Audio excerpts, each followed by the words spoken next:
and radius of curvature. The curvature of a curve at a point is the rate at which the inclination of the curve is changing with respect to the length of the arc. The curvature measures how fast a curve is changing direction at a given point. It is a value equal to the reciprocal of the radius of a circle or sphere that best approximates the curve at a given point. The radius of curvature is the radius of a circle that touches the curve at a given point. Moreover, the radius is of real figure or shape, whereas the radius of curvature is an imaginary circle. The radius of curvature r in differential geometry is the reciprocal of the curvature.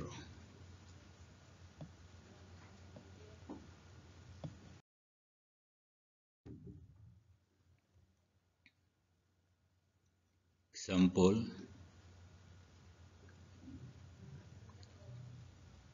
So these are the formulas of the curvature. So the radius of curvature is 1. Then you have the curve. Center of curvature is an imaginary, this one. Imaginary. Imaginary circle completing the curve.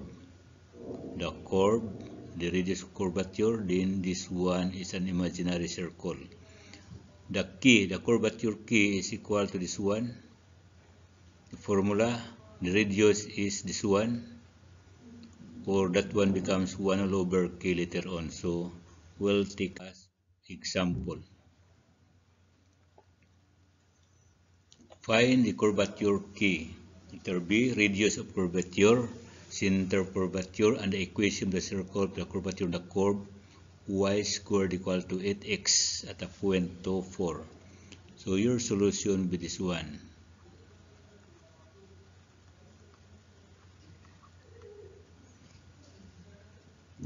So y squared equals to 8x. Then you have this one, 2y, y prime equals to 8. So y prime equals to 8 all over 2 times 4.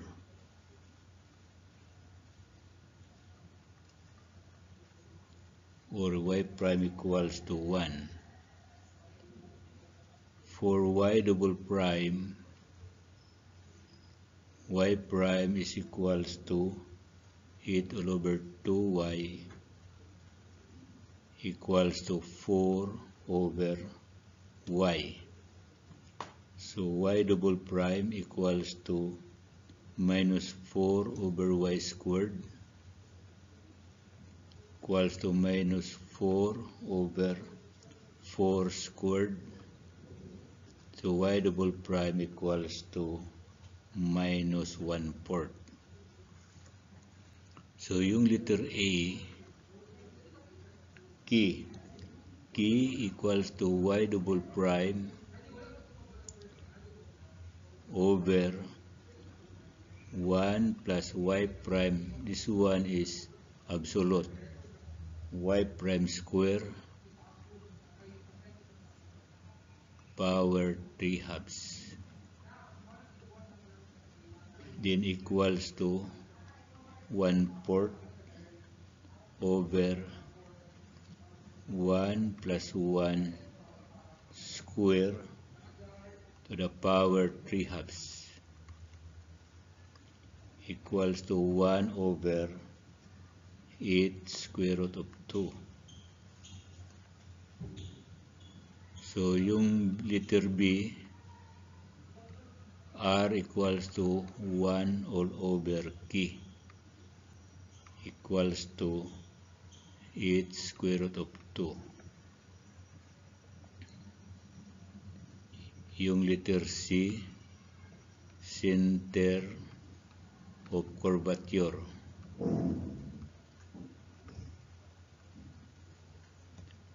So your alpha equals to x minus y prime times 1 plus y prime square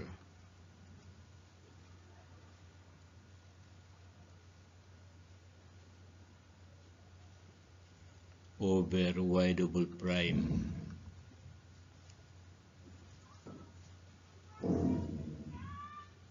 So for letter C,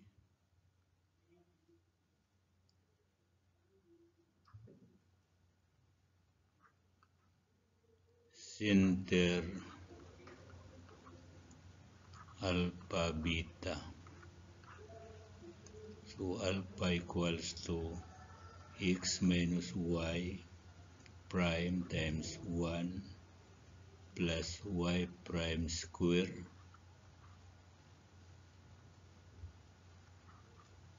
all over y double prime equals to 2 minus 1 times 1 plus 1 square all over minus 1/4.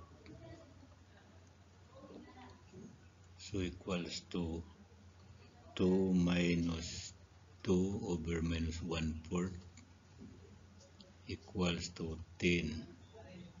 So yung beta equals to y plus 1 plus y prime square over y double prime equals to 4 plus 1 plus 1 square all over minus 1/4.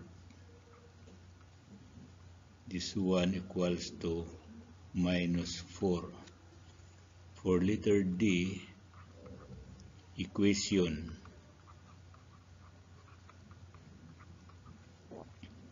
equals to alpha minus x squared plus beta minus y squared equals to r squared, o 10 minus x squared plus minus 4 minus y squared equals to 8 square root of 2 squared, or minus 10 plus x squared plus 4 plus y squared equals to 64 times 2, or equals to minus 10 plus x squared plus 4 plus y squared equals to 128.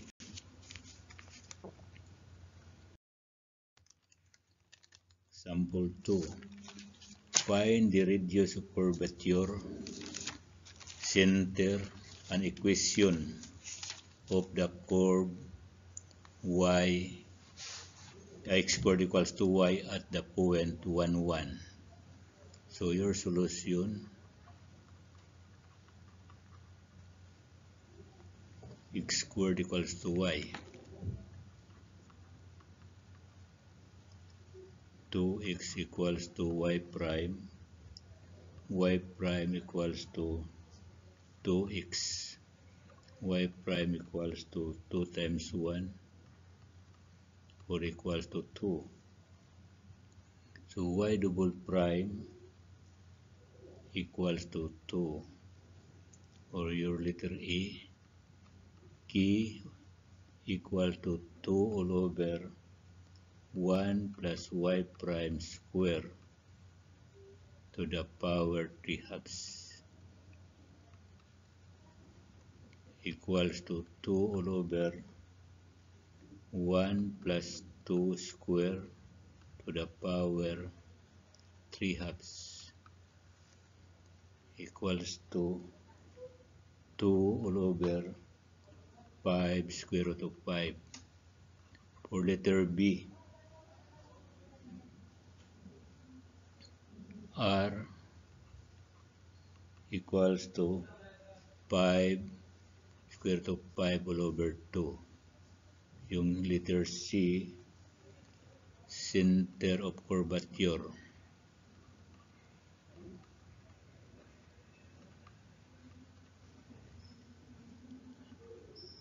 alpha equals to x minus y prime times 1 plus y prime square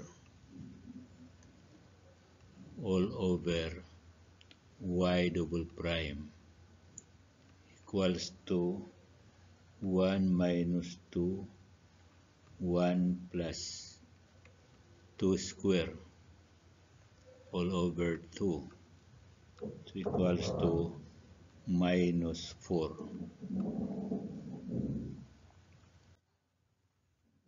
So yung beta equals to y plus 1 plus y prime square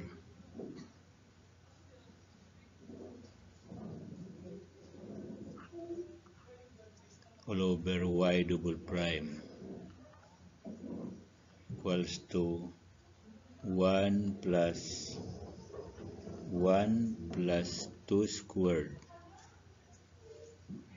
all over 2 equals to 7 all over 2. So your center minus 4, 7 all over 2. Then equation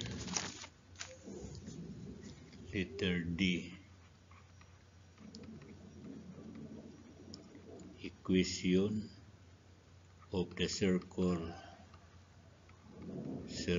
of curvature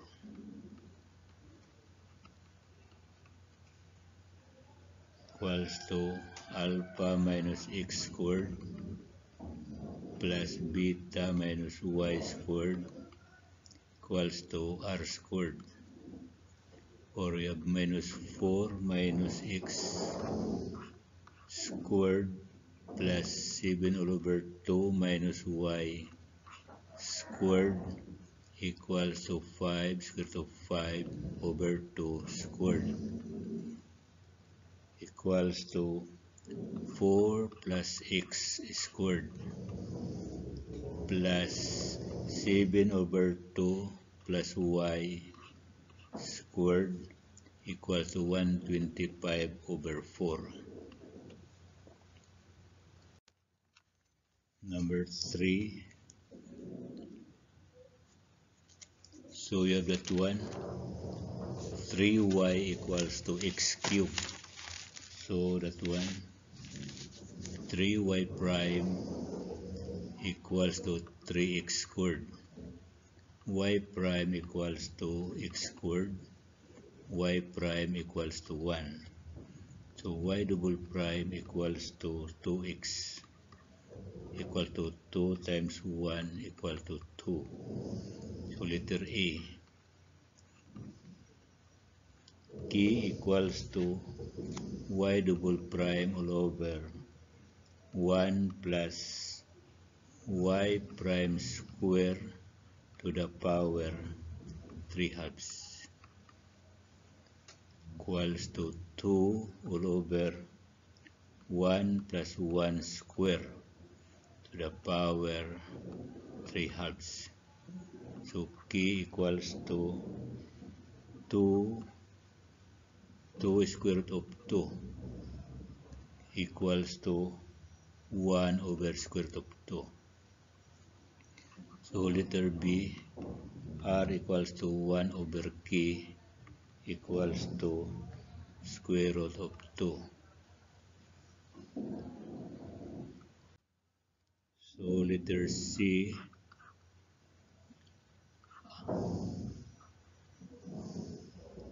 equals to x minus y prime times 1 plus y prime square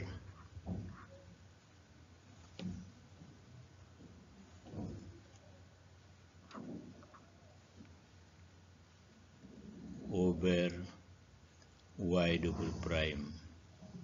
So equals to 1 minus 1 times 1 plus 1 square all over 2 equals to 1 minus 1 equals to 0.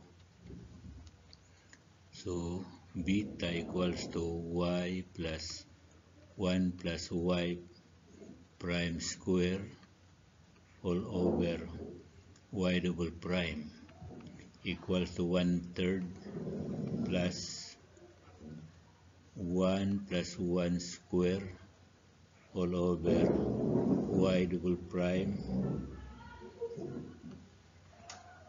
So beta equals to 1/3 plus 1 plus 1 square all over 2 equals to 1/3 plus 1 equals to 4/3. Letter D, equation. Lambda minus x squared plus beta minus y squared equals to r squared. 0 minus x squared plus 4/3 minus y squared equals to 2. So x squared plus minus 4/3 plus y squared equals to 2.